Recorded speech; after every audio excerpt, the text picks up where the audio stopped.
Olá, pessoal. Eu sou a professora Renata Léo Martins e eu vou trabalhar com vocês a disciplina de Físico-Química aplicada às ciências farmacêuticas. Mas, afinal de contas, o que é a disciplina de Físico-Química? Para que ela serve, né? A Físico-Química é o campo da ciência que aplica as leis da física. Qual é a função disso? É elucidar algumas propriedades das substâncias químicas e esclarecer quais são as características e fenômenos químicos que são importantes para a área da farmácia. Pensando nisso, então nós temos, por exemplo, situações de entender que o material, ele pode, um comprimido, um fármaco em geral, seja ele na forma de comprimido, seja ele na forma de suspensão, que eu estou dando o exemplo como se fosse, né, um comprimido, eu vou ter a preocupação de qual é a sua forma inicial, como que ele vai acontecer a sua desintegração, a sua dissolução, solubilização e absorção no organismo. Isso depende muito de qual é o tipo de forma farmacêutica. Por exemplo, existem várias formas de eu entrar com um medicamento para dentro de um organismo, como por exemplo, estrutura em estado sólido, os grãos, né, os famosos granulados, as suspensões, as emulsões, as soluções. E são vários os fatores que podem influenciar nessa relação entre o estado físico do fármaco e a sua absorção dentro do organismo. Fatores que influenciam as ações dos fármacos podem estar relacionados a várias situações. O que nós vamos dar destaque é em relação àqueles que influenciam os fatores relacionados ao fármaco em si, ok? Pensando nisso, então eu tenho o que nós chamamos de fatores intrínsecos ou fatores físico-químicos, a formulação farmacêutica e a associação medicamentosa. Pensando nos fatores intrínsecos ou físico-químicos, visto que a disciplina nossa é em relação à disciplina ao conteúdo de físico-química, nós podemos levar em consideração, por exemplo, a lipossolubilidade desse material, até que ponto esse material ele é solúvel na camada lipoproteica de uma célula, o coeficiente de partição óleo-água, vocês vão estudar um pouquinho mais para frente nessa disciplina, para vocês entenderem a lipossolubilidade, o coeficiente de partição óleo-água. Então, são conteúdos que vocês irão estudar ainda na nossa disciplina, tá ok? Não se preocupem em relação a isso. Tamanho e fórmula molecular e a carga elétrica. Então, também iremos trabalhar sobre esses conteúdos aí. Pensando em formulação farmacêutica, aí vem a história. Eu vou trabalhar com esse fármaco entrando dentro de organismo de qual situação? Ele está entrando na forma de uma solução, um xarope, uma suspensão, na forma de um comprimido, na forma de cápsula. E como que isso poderia influenciar na absorção de medicamentos? Você já deve ter ouvido falar, por exemplo, da pessoa não está se sentindo muito bem, ela ia a um posto de saúde, né, a um hospital, e ela chegar lá, o pessoal dá, por exemplo, uma dipirona na veia, direto na veia, que é uma medicação que normalmente ele poderia tomar, por exemplo, na forma solúvel, né, dissolvida, até com sabor, ou em forma de comprimido. No entanto, ele vai lá no posto de saúde e eles dão na forma de injetável. Isso aí é para poder facilitar, muitas vezes, a formulação farmacêutica, a ação do medicamento. Então, nós temos ações de medicamentos diferentes conforme a maneira que ele está na sua formulação.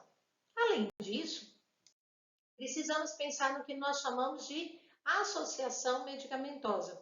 Existe na área da farmácia uma preocupação muito grande no que nós chamamos de efeito aditivo ou sinergético também é outra maneira de falar, que significa eu aumentar a ação farmacológica e a farmacodinâmica de um medicamento conforme o que eu estou colocando em comum, né, mais de um fármaco.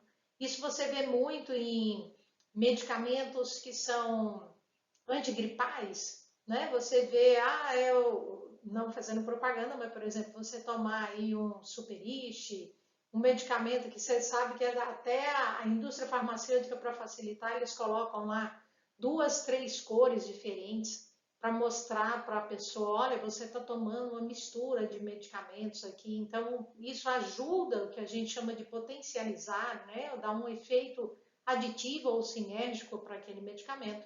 Existem aqueles que têm a perda do efeito, então são fármacos que têm efeitos opostos. Por exemplo, você tem um medicamento que ele é bom para, digamos assim, aumentar a aceleração do batimento cardíaco, mas, no entanto, você ao mesmo tempo tem um medicamento lá que ajuda a reter líquidos, e isso atrapalharia no batimento cardíaco, por exemplo. Né? É uma situação aqui que eu estou tentando, hipotética, tentando mostrar para você as aplicações. Ou, por exemplo, a influência também da absorção. Um exemplo disso, alguns antiácidos e sulfato ferroso, eles diminuem a absorção de tetraciclinas, né? Então, a pessoa que está tomando um medicamento lá, uma tetraciclina, um antibiótico, se ela tomar um antiácido sem nem comunicar ao médico, aí acaba cortando um pouco o efeito. Mas a área da físico-química para a área da farmácia é extremamente ampla, muito importante. E aí vocês vão conseguir, com o passar dessas aulas, vocês vão conseguir entender as aplicações, as necessidades de aprofundar em alguns campos. Por exemplo, realizar o controle físico-químico de medicamentos. Então, uma das coisas, a determinação do peso médio, que a gente chama de peso médio de um medicamento. Então, verificar se dentro de um lote de fabricação, a prensa lá na indústria farmacêutica, a prensa que está comprimindo, né? O nome comprimido significa sofrendo compressão. Se esse medicamento, ao sofrer compressão, os pós estão sendo comprimidos ocupando o mesmo volume, o mesmo espaço, a gente percebe isso pelo ensaio que a gente chama de peso médio dos comprimidos. É uma maneira de fazer um controle físico-químico. O ensaio de identificação de alguns princípios ativos, então verificar se realmente o princípio ativo está dentro daquele comprimido, por exemplo, se está nas dosagens adequadas, e se tem aquele material, se não está tendo nenhum tipo de contaminação. Ensaios de pureza, extremamente importantes para princípios, matéria-prima, né, que chega na empresa ou na indústria farmacêutica ou na farmácia de manipulação, para saber se realmente aquele material ele está dentro das especificações de pureza. A gente não pode confiar apenas no fornecedor da matéria-prima. A doseamento, por exemplo, do princípio ativo, né? Verificar se a quantidade do princípio ativo está correta dentro da formulação desejada. Testes de dissolução, vou determinar se o meu princípio ativo ele consegue realmente dissolver no meio de interesse, para ele poder posteriormente cair, por exemplo, na corrente sanguínea e ir para dentro de uma célula. A determinação da uniformidade das doses unitárias, avaliar se essa quantidade do princípio ativo está uniforme ou não. Aspectos, análise de espectro, é muito comum as pessoas perceberem aqueles cremes anti-ruga. É fácil da pessoa perceber quando ele abre o pote, fecha o pote diversas vezes, ele percebe que o material, o princípio ativo, começa a ficar amarelado. Isso é uma demonstração para nós de que ele está sofrendo um processo de oxidação, né, com o oxigênio que está na atmosfera. Então, a análise da cor, do odor, o aspecto da embalagem também é muito importante. A determinação do que nós chamamos de pH, vocês vão aprender um pouquinho mais sobre isso, sobre o que é o pH e como fazer essa determinação, que significa determinar o teor de acidez de um meio. Nós temos, você já deve ter ouvido falar muito, não vá tomar o comprimido com leite. Outro já vira e fala assim, olha, você não pode tomar esse medicamento tomando café ou tomando um refrigerante, uma Coca-Cola, né? Então, isso aí nós temos em relação ao que nós chamamos de determinação do pH do meio em que ele vai ser solúvel. Mas nós vamos trabalhar mais sobre esse assunto em outros materiais mais para frente, tá bom? E a determinação de volume. né, determinar se as unidades de um mesmo lote apresentam uniformidade ou não. Bom, aqui deu para você ter uma noção da importância da físico-química para a área da farmácia. Nós temos aí uma gama muito grande. Mas nós vamos destacar em alguns aspectos importantes.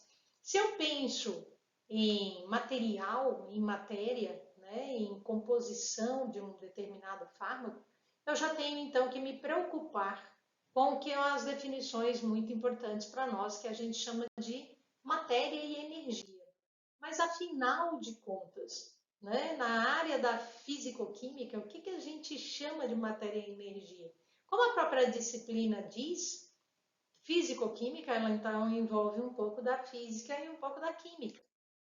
O que a gente chama de energia, fisicamente, pode se definir como a capacidade de realizar trabalho. Renato, o que é isso? Trabalho, realizar trabalho? Como assim? Ele vai para uma empresa? Não. Nós chamamos de realizar trabalho quando a gente pensa em um material conseguir se movimentar, os átomos, as moléculas conseguirem se movimentar na mesma direção e sentido na mesma velocidade. Então, isso que nós chamamos de realizar o trabalho. Eu coloquei aqui para vocês duas imagens, só para vocês entenderem. Hoje, né, nós estamos aí em pleno 2023, não sei quando que você vai assistir esse vídeo. Esse vídeo está sendo gravado em 2023.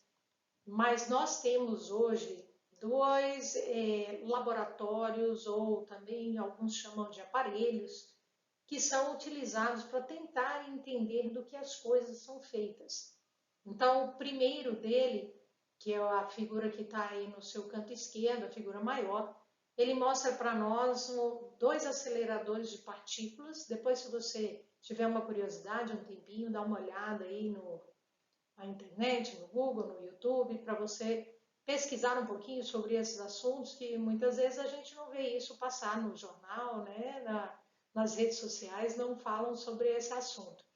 Mas só para você entender, são montados laboratórios gigantes, como por exemplo o LHC, um acelerador de partículas de 27 quilômetros de diâmetro, e o FCC que está sendo construído.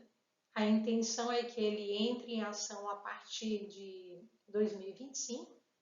Ele é um acelerador que está em Genebra, na Suíça, e ele ocupa, por exemplo, o FCC vai ocupar uma área de 100 quilômetros de diâmetro. A intenção é tentar descobrir do que as coisas são feitas, tá? Então, só para você entender que hoje nós temos uma definição muito interessante que fala que matéria e energia é uma coisa só. E nós estamos tentando entender essa matéria ou energia. Você talvez já tenha visto em outras disciplinas da química comentar sobre átomo, moléculas, partículas em geral, e afinal de contas do que eles são feitos, né? Nós temos aí várias partículas subatômicas, atualmente nós estamos aí com 64 partículas subatômicas, que de uma maneira simplificada, muitas vezes falamos apenas de prótons, nêutrons e elétrons, mas tem muito mais coisas envolvidas a isso, ao que nós denominamos aí de matéria. E o menor ali, a imagem menor, fica aqui no Brasil. É o nosso acelerador de elétrons, chamado de Sirius. A intenção desse laboratório imenso também, ele é bem grande também, não chega a 27 quilômetros como o LHC, muito menos 100 quilômetros como será o FCC. Mas é um acelerador de partículas que a intenção é desenvolvimento de pesquisas, principalmente na área da saúde, na área da medicina, na área da farmácia, que a intenção é entender como que os átomos se unem, como que eu posso produzir novas moléculas, como que eu posso interferir energeticamente na matéria em geral. Bom, se matéria e energia é a mesma coisa, e o que nós denominamos na física de matéria? Bom, a definição pela física atual, né, que matéria é tudo que tem massa, ocupa lugar no espaço, é uma definição ainda usada até hoje, porque tentamos entender como que a energia se transforma em matéria e a matéria se transforma em energia. Pensando num nível macroscópico, pensando num nível acima, né, que é o que nós enxergamos a olho nu, ou que nós conseguimos visualizar, às vezes até mesmo no microscópio, nós conseguimos identificar e avaliar o que nós chamamos de estados físicos dessa matéria, né? Se é uma matéria, se é energia, mas nós acabamos definindo isso como matéria a olho nu e nós conseguimos ver que é possível mudar os estados físicos desses materiais. E é nisso que a fisicoquímica de início você vai estudar, né? Quais são os possíveis estados físicos da matéria para a área da farmácia. Existem várias definições, não temos só 3 estados físicos, nós temos vários estados físicos, mas para a área da farmácia nós trabalhamos basicamente com 4 estados físicos, que é o sólido, líquido, vapor e gás, tá? Então ficamos entre esses 4 estados físicos para a área da farmácia. Pensando nisso, então nós basicamente denominamos, né, de estado sólido, estado líquido, estado vapor e estado de gás. Como que ocorre a mudança, a transição entre esses estados físicos? Vai depender de dar ou tirar energia, né? Aumentar ou diminuir o grau de excitação entre as partículas que constituem o material. Então, aí nós chamamos de fusão, passagem de sólido para líquido, vaporização de líquido para gasoso ou para vapor, depende do material. Ele vai primeiro para o estado de vapor, para somente posteriormente chegar a um estado de gás. A condensação, que é o processo ao contrário, né, de vapor para líquido ou gás para líquido. A solidificação, que vai de líquido para sólido, e o que nós chamamos de sublimação e ressublimação, que é a mudança visual do estado sólido direto para o estado gasoso e vice-versa. Então, de sólido para gás ou de gás para sólido. Então, quando chamamos de sólido para gás, eu falo que é sublimação. Quando é de gás para sólido, nós denominamos de ressublimação, que é estou dando a ré, né? Estou voltando o meu processo. Essas mudanças de estado físico, aqui de uma maneira simplificada só com os nomes, para facilitar o seu entendimento, essas mudanças de estado físico são importantes para a área da farmácia, porque eu preciso entender o meu fármaco, o princípio ativo, as substâncias que são adicionadas juntos, os recipientes, os coadjuvantes, são colocados juntos do meu fármaco. Esse material está em qual estado físico? E como que eu tenho que mantê-lo no mesmo estado físico? Ou, às vezes, como que eu posso mudar de estado físico desse material? Então, é isso que nós vamos estudar aqui inicialmente.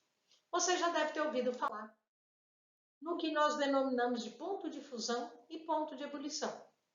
Bom, ponto de fusão e ponto de ebulição aqui está representado para nós como PF de ponto de fusão e PE de ponto de ebulição. É muito importante para a área da farmácia porque ele nos ajuda, por exemplo, a identificar se a minha matéria-prima está pura ou não, houve contaminante ou não.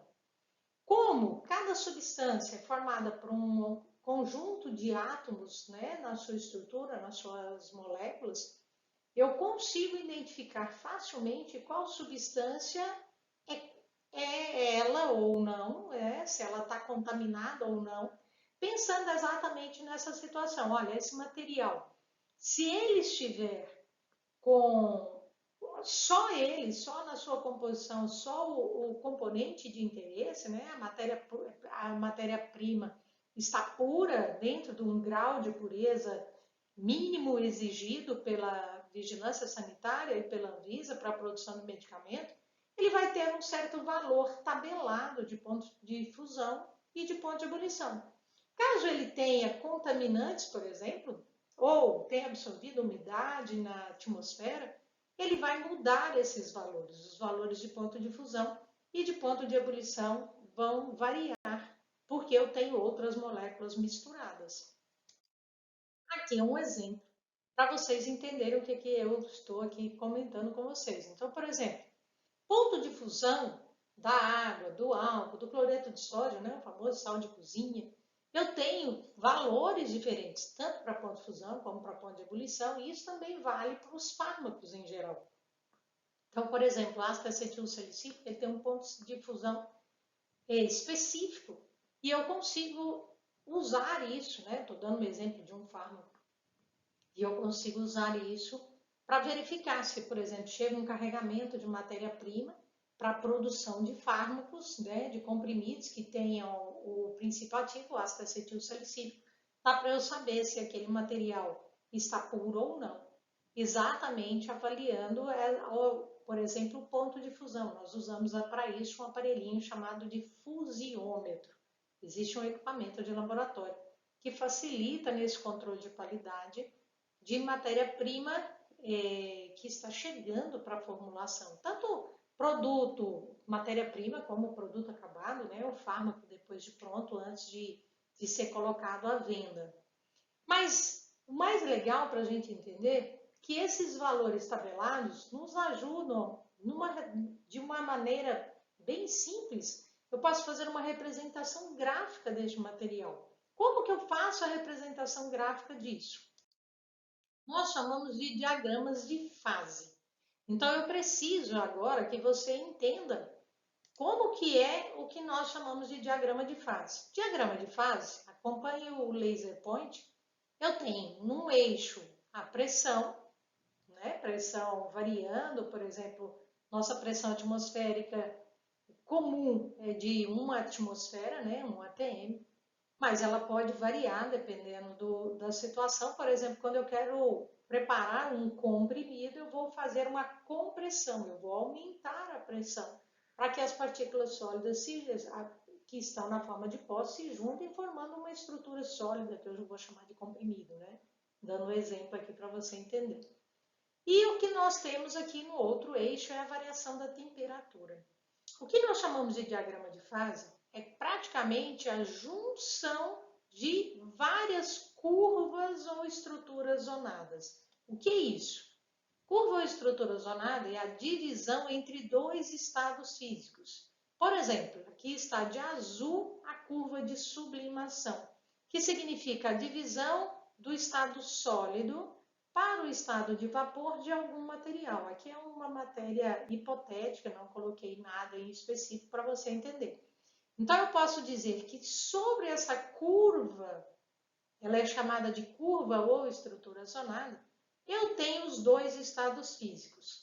É importante entender, ter dois estados físicos não significa ter quantidades iguais dos estados físicos.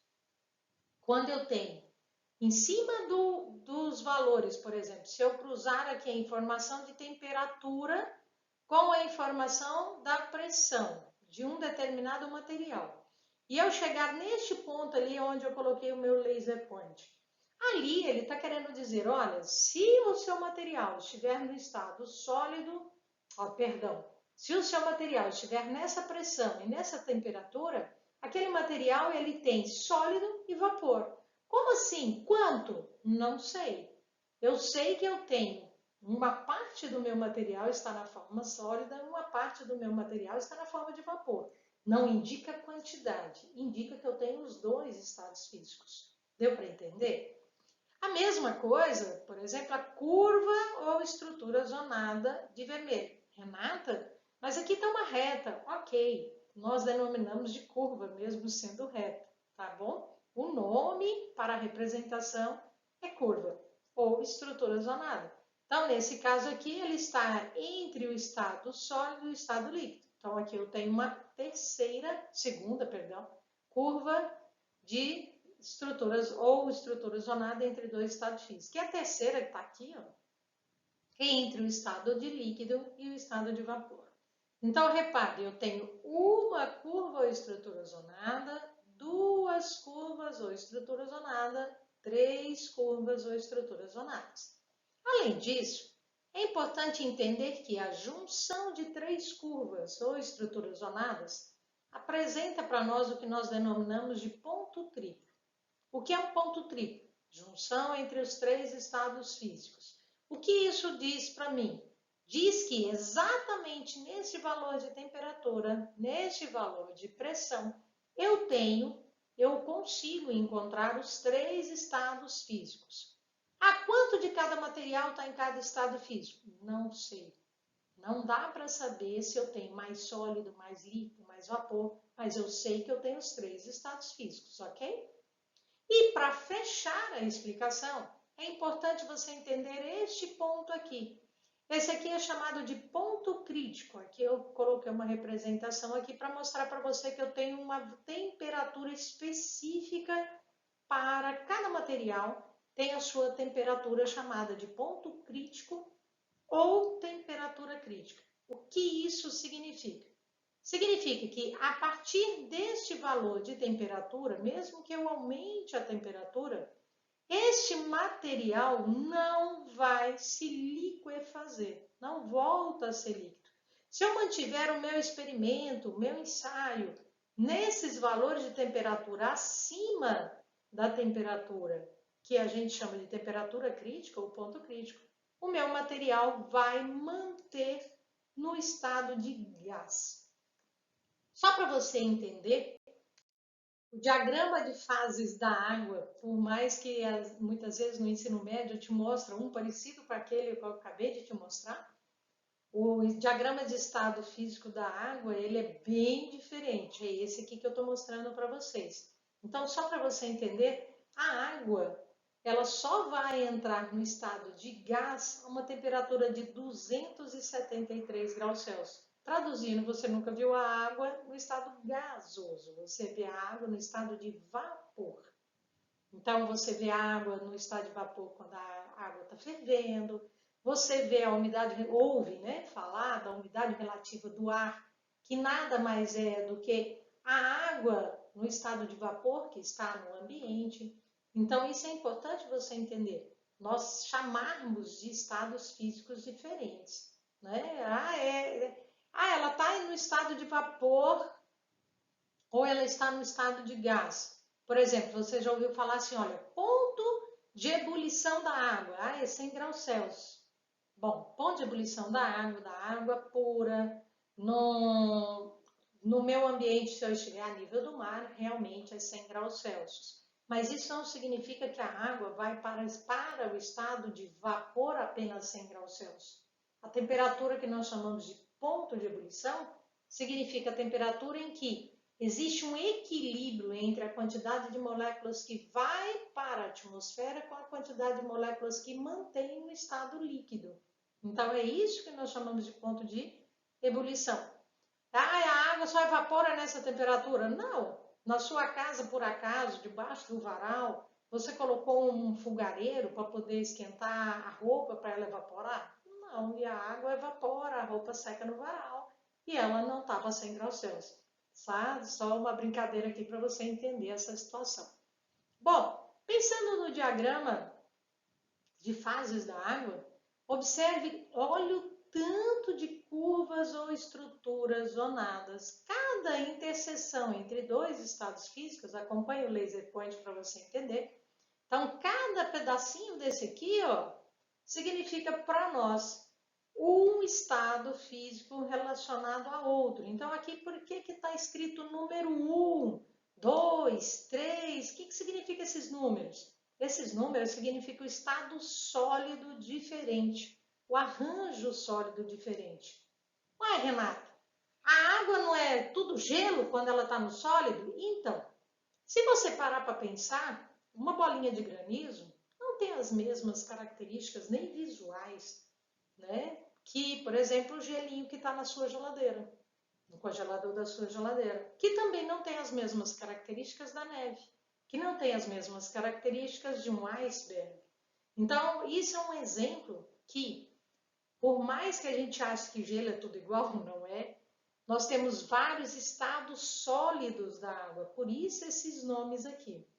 Interessante entender, porque eu nunca também consegui descobrir por qual motivo eles mudam essas numerações e pulam alguns números. Por exemplo, olha, estado sólido 1, estado sólido 2, estado sólido 3, não tem o 4. Aí vem para o estado 5, o estado 6, o estado 7, o estado 8, o estado 9 não tem, o estado 10 e o estado 11. Então, observe que falta ali alguns estados sólidos, não sei por qual motivo, nunca consegui descobrir isso. Por qual motivo ele não tem todos os estados sólidos representados no gráfico. Bom, aqui é um exemplo, né, que eu tenho vários estados físicos diferentes, às vezes para o mesmo sólido. E aqui, por exemplo, para a água, o estado líquido, tá, ele teria que ter essas condições de temperatura e pressão. Para o estado de vapor, essas condições de temperatura e pressão. Ao fim da curva do estado líquido aqui, ó, passando exatamente aqui, a temperatura aqui está em Kelvin, não está em graus Celsius.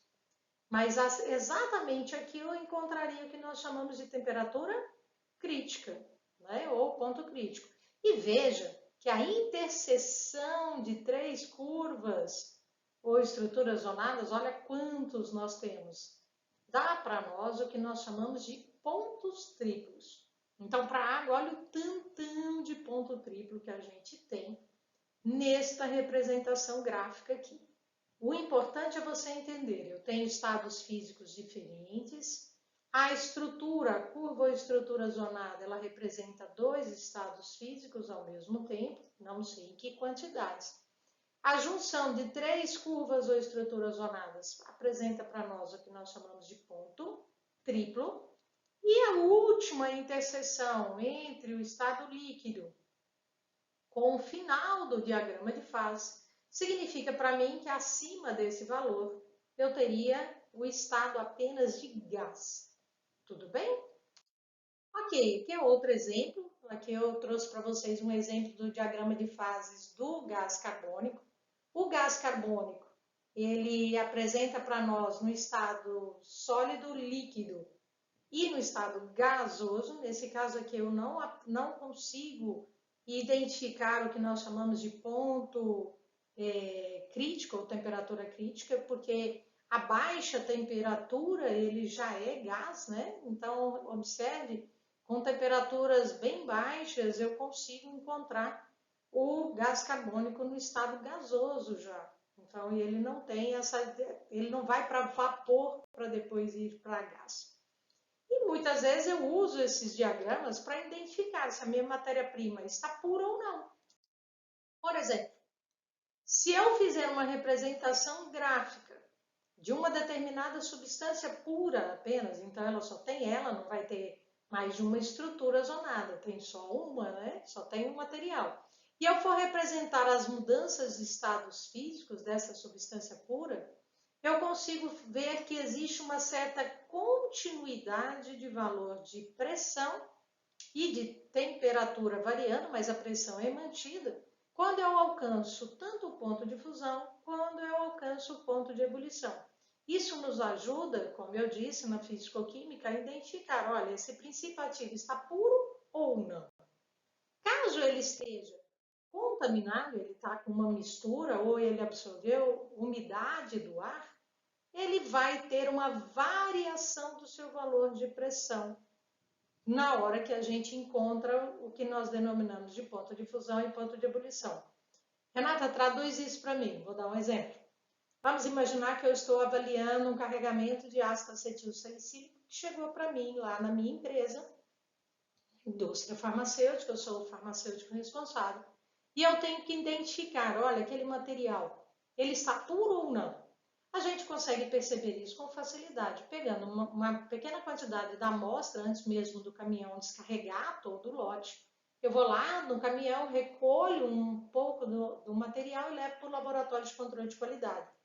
Faço um ensaio com o fusiômetro, né, o determinador de ponto de fusão, e verifico se o meu material ele começa a se fundir, a derreter, né? Visualmente parece que ele está começando a ficar meladinho. Fica parecendo que eu estou fazendo uma calda de pudim e ela começa a derreter o açúcar. A hora que ele começa, eu verifico rapidamente a temperatura.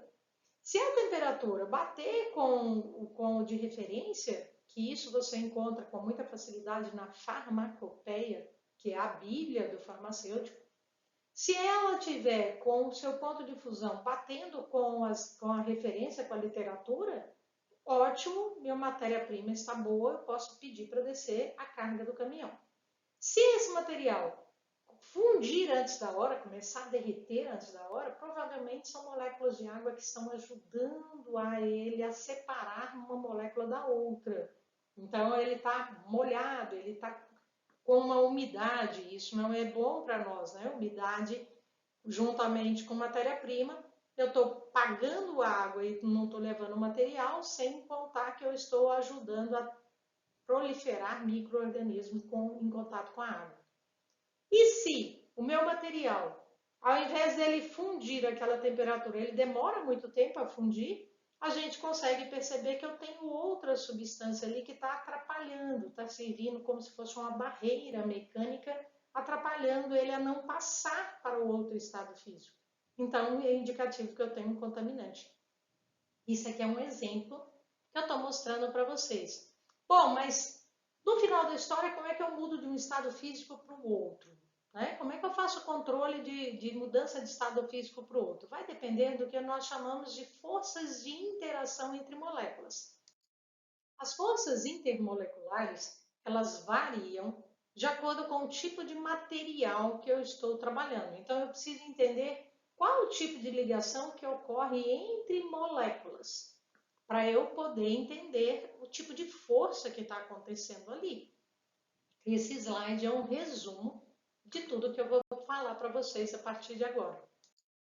Então, força que nós chamamos de íon dipolo. O que é isso? Uma força íon dipolo significa uma força de interação entre um íon, um pedaço de molécula, íon é um pedaço de molécula, com uma molécula que seja polar.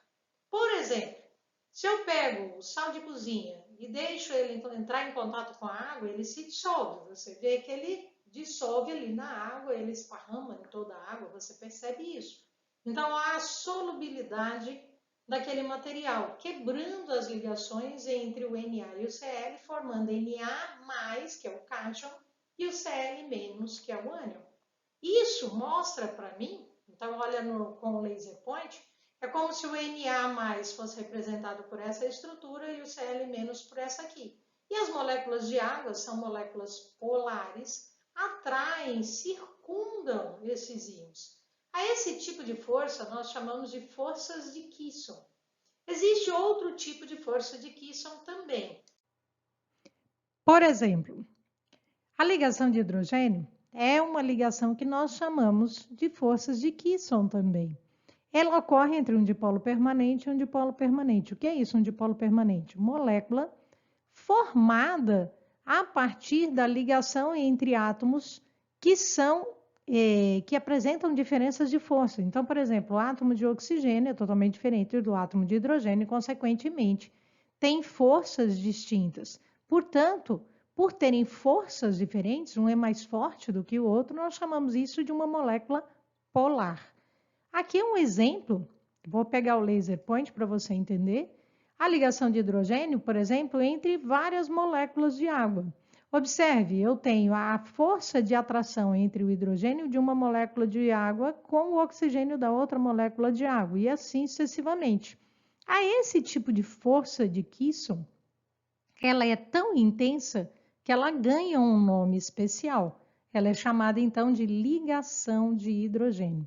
Todas as vezes que eu tiver uma força de Kisson em que a molécula tem átomo de hidrogênio ligado a flúor, ou nitrogênio, ou oxigênio, eu vou chamar essa força de Kisson de ligação de hidrogênio.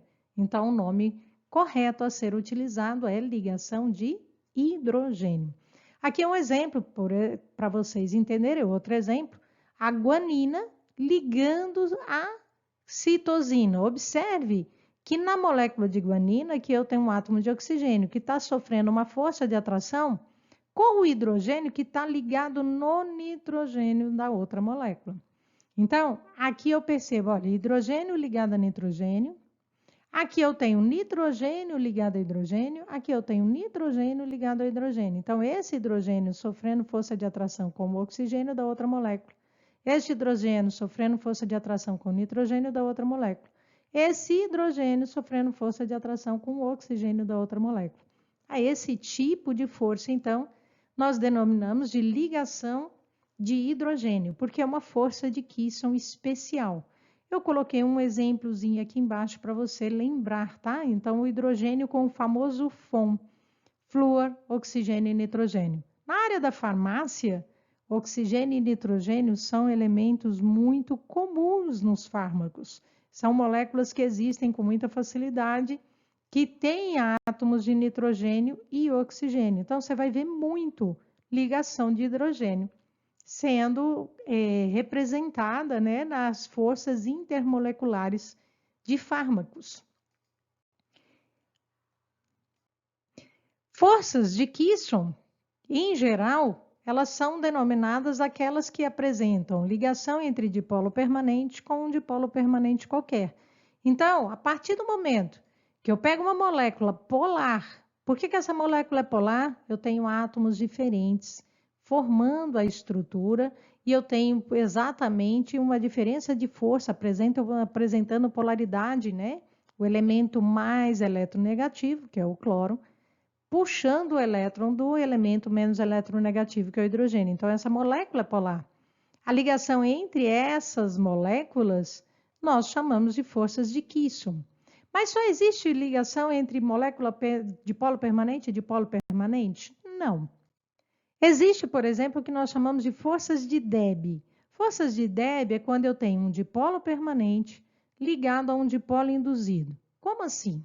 Dipolo permanente significa que a própria molécula já é um dipolo, porque ela tem átomos diferentes para formar a sua estrutura.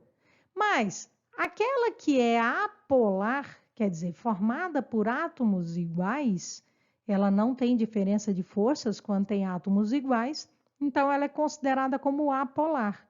Mas essa molécula polar, ao se aproximar da molécula apolar, provoca a polaridade dela. Então, eu tenho aqui uma representação gráfica para facilitar. A molécula polar se aproxima do conjunto que é apolar, forçando este conjunto a se tornar polar enquanto estiver em contato com aquela molécula. Então, eu falo que eu tenho um dipolo permanente, por causa da própria estrutura da molécula, formada por átomos que formam essa estrutura com ligações polares, e uma que é apolar, mas se torna polar, por isso dipolo induzido, ela foi induzida a ter polaridade por causa da força de atração da outra molécula. A isso nós denominamos de forças de Debye. Temos ainda o que nós chamamos de forças de London. Forças de London é quando, em um dado instante, uma molécula, com a movimentação das suas partículas, dos seus elétrons, apresenta uma leve polaridade, uma distorção da sua nuvem eletrônica. E então, fração de segundos, num dado instante, ela se polariza. Qualquer molécula que estiver próxima a ela vai ser induzida a sofrer polaridade. Por isso, nós chamamos de dipolo instantâneo com dipolo induzido. Então, significa uma molécula que ela, num dado instante, torna-se polar, ela provoca a polaridade de uma molécula que também era apolar. Então, quando eu falo em forças de London, eu estou sempre pensando em moléculas apolares e uma, em uma fração de segundo, torna polar, provocando a polaridade da outra. E depois elas invertem essa polaridade, né? Ela volta a ser apolar e fica um constante vai e vem, vira polar, vira apolar, vira polar, vira apolar, por questões de fração de segundos. A isso nós denominamos de forças de London. Então, basicamente, nós temos ligação de hidrogênio, nós temos as forças de Kisson, as forças de Debye e as forças de London. Você deve ter ouvido falar na que nós chamamos de forças de Van der Waals. Van der Waals foi um cientista que conseguiu fazer uma representação matemática para dizer assim, olha, usando essa equação matemática, você consegue aproximar aos valores das forças de qualquer tipo de força, seja de ligação de hidrogênio, Kisson, Debye ou London. Então, Van der Waals, ela é uma equação, uma expressão matemática que aproxima valores. Não é muito preciso, mas ela aproxima valores. Por que a gente tem que entender sobre forças de interação entre moléculas? Para poder entender as mudanças de estado físico. Então, quanto maior é a força de atração entre essas moléculas, maior a chance desse material estar no estado sólido. Ou, por exemplo, se a força é intermediária, está no estado líquido, ou se a força é fraca, estar no estado gasoso. As mudanças de estado físico dependem das forças entre moléculas. Bom, nós vamos finalizar o nosso assunto por aqui. Qualquer dúvida que vocês tiverem, nos procurem lá no Fórum Café. Bons estudos!